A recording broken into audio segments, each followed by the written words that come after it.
Salut à toi, l'homme invisible, toi qui voyages dans des univers soi-disant réels et pourtant si imaginaires qui te font te soulever de ta tête sans que tu t'en rendes compte pour explorer des mondes imaginaires et réels à la fois, car l'imagination a tout créé.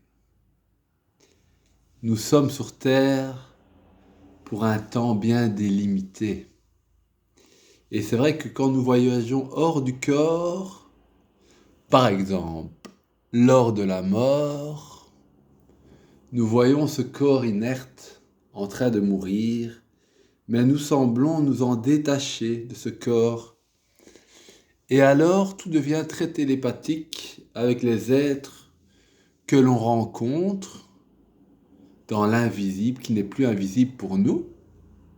Et c'est comme si les mots n'avaient plus de place, car c'est communication d'esprit à esprit. C'est comme si là, je ne parlais pas et que vous lisiez ce que je pense, ou que je ressens, ou ce qui se passe en moi. Par exemple, que voyez-vous là? Et c'est pour ça que je fais des fois des transmissions par le regard, car j'imagine toujours que ce monde est fusionné et que tout ce qui se passe à travers cette conscience Olivier est transmise à l'infini au monde soi-disant extérieur. Car pour la conscience, rien n'est extérieur. Mon corps, autant que les autres corps, sont compris dans la conscience que je suis. Et donc, il n'y a pas vraiment de différence entre moi et l'autre pour la conscience. Vu que quand je vois le corps de quelqu'un d'autre, je le vois autant que je vois mon corps dans cette caméra. Donc voilà, la séparation n'est pas si évidente à faire que ça entre moi et les autres.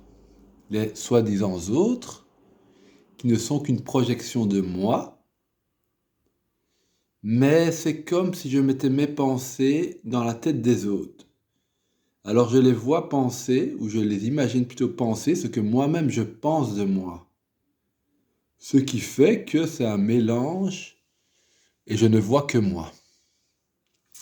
Même si je préfère que ce moi que je n'aime pas soit dans la tête des autres plutôt que dans la mienne. Ce qui crée la timidité et la phobie sociale. Bon, c'est un gros mot, la phobie sociale. Disons, la peur du regard.